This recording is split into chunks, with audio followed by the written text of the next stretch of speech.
भोर भई भज प्रभु नाम होगा तेरा कल्याण। भज रे भज रे। आइए सुनते हैं ये कहानी श्री राम जी द्वारा नश्वर शरीर का त्याग।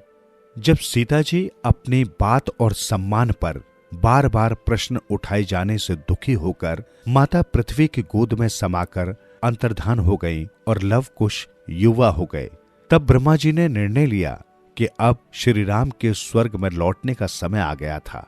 उन्होंने पृथ्वी पर अपना उद्देश्य पूरा कर लिया था, इसलिए उन्होंने समय को एक भटकते साधु के रूप में पृथ्वी पर भेजा।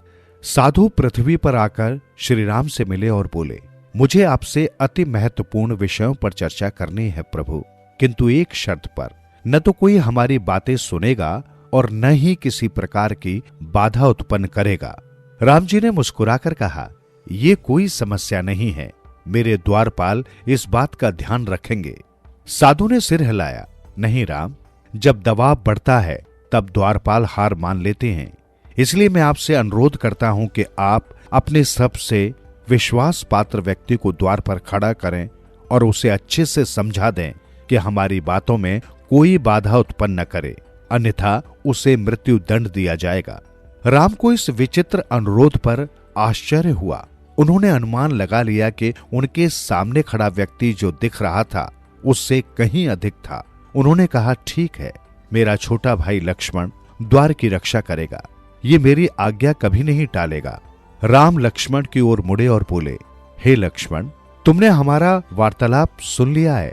मैं तुमसे अनुरोध करता हूं भाई कि तुम सुनिश्चित करो कि कोई हमारे वार्तालाप में बाधा न डाले।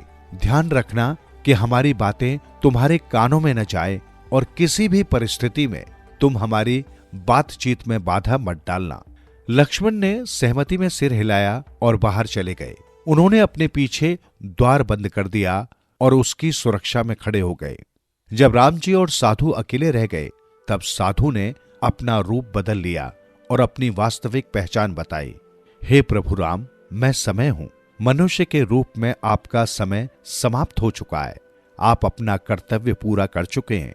अब समय आ गया है कि आप अपना राज्य सौंप दें और स्वर्ग वापस लौट जाएं। मैं स्वीकार करता हूं, मैं तैयार हूं, राम जी ने बिना हिचकिचाए उत्तर दिया। इसी बीच ऋषि दुर्वासा राम के महल में आए। उन्होंने लक्ष्मण को देखा और कहा, मैं इसी समय आपके भ्राता से मिलना चाहता हूं। ये इक्ष्वाकु वंश के लिए बहुत महत्वपूर्ण और आवश्यक है। लक्ष्मण ने उन्हें रोक दिया, ऋषिवर, मैं उन्हें आपके आगमन के संबंध में अभी सूचित नहीं कर सकता। भीतर एक महत्वपूर्ण बैठक चल रही है। ऋषि क्रोधित हो गए। इसका क्या तात्पर्य है? क्या मैं महत्वपूर्ण नहीं हूं? यदि आप राम को नहीं बताएंगे कि मैं उनसे मिलने आया हूं, तो मैं अयोध्या को शाप दे दूंगा।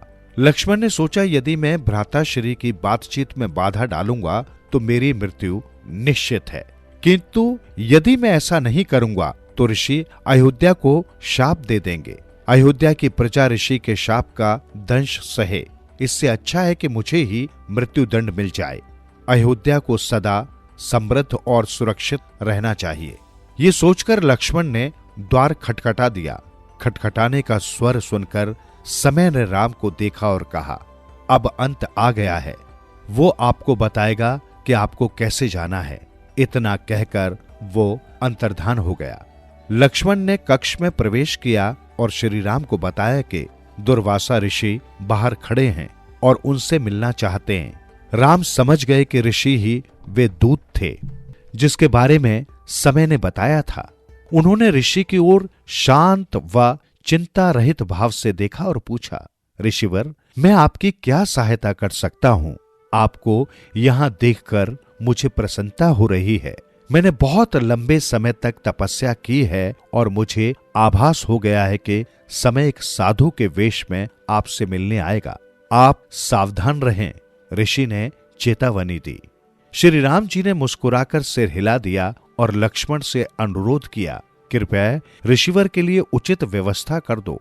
नहीं, मैं शीघ्रता में हूं और मैंने अपना कर्तव्य पूरा कर दिया है, दुर्वासा ने कहा। फिर वे मुड़े और वहां से चले गए। श्री राम जी बहुत दुखी मनोदशा में थे। वे याद कर रहे थे कि कैसे लक्ष्मण ने सदैव उनका साथ दिया था, चाहे वो गुरुकुल में हो या वनवास में, लंका में या सीता को वन में छोड़ना। लक्ष्मण उनकी परछाई की तरह साथ थे, चुपचाप उनके पीछे खड़े हुए। अब उन्हें लक्ष्मण को मृत्युदंड देना था। यदि वे ऐसा नहीं करेंगे तो समय को दिया उनका वचन टूट जाएगा। दिया हुआ वचन पूरा करने की परंपरा का रघुवंश द्वारा प्राण देकर भी पालन किया जाता था। रघुकुल रीत सदा चली आई, प्राण जाही बरु वचन न जाई। रघुकुल या सूर्यवंशियों की ये परंपरा प्रचलित है। व्यक्ति अपने प्राण दे सकता है किंतु दिया हुआ वचन नहीं तोड़ सकता। लक्ष्मण ने श्री राम जी की ओर देखा और कहा, आप चिंता न करें, आप अपना दिया हुआ वचन निभाने के लिए जाने जाते हैं। जो हो चुका है उसका पछतावा न करें। अपने लिए निर्धारित मार्ग पर चलना हमारी नियति है और हमें हमारे सामने आई हर परिस्थिति को स्वीकार करना होगा। आपने मुझे सिखाया था कि कर्तव्य का पालन बिना किसी लगाव या विरक्ति के करना चाहिए। मैं प्रसन्नता पूर्वक मृत्युदंड स्वीकार करता हूँ। राम ये सब जानते थे, किंतु फिर भी ये उनके लिए एक कठिन कार्य था।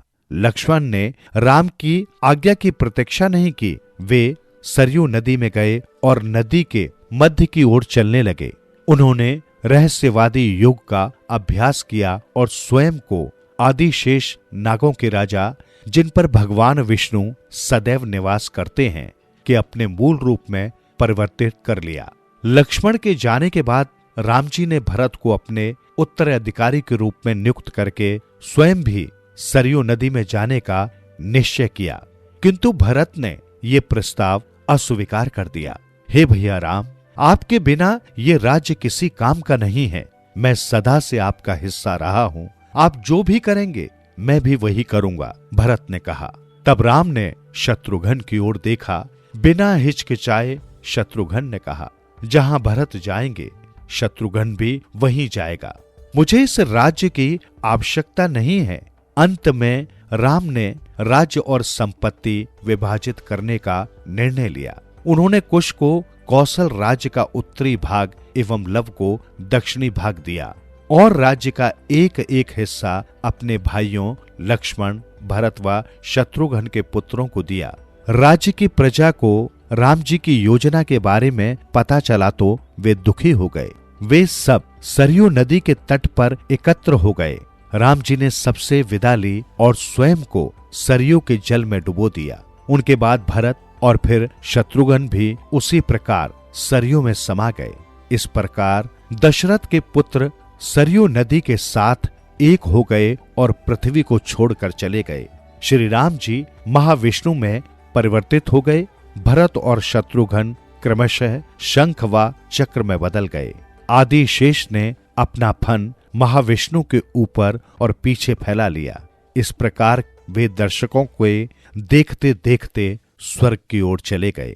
आज सरयू नदी अयोध्या जिले में बहती है, जो उत्तर प्रदेश राज्य में है। नदी के तट पर एक घाट है और चारों भाइयों के लिए 4 मंदिर हैं, जो साथ जिए और मृत्यु का वर्ण भी साथ में किया। जीवन सुधरेगा, प्राणी होगा तेरा उद्धार। मन के द्वार खुलेंगे, होगा जन जन का कल्याण। भज रे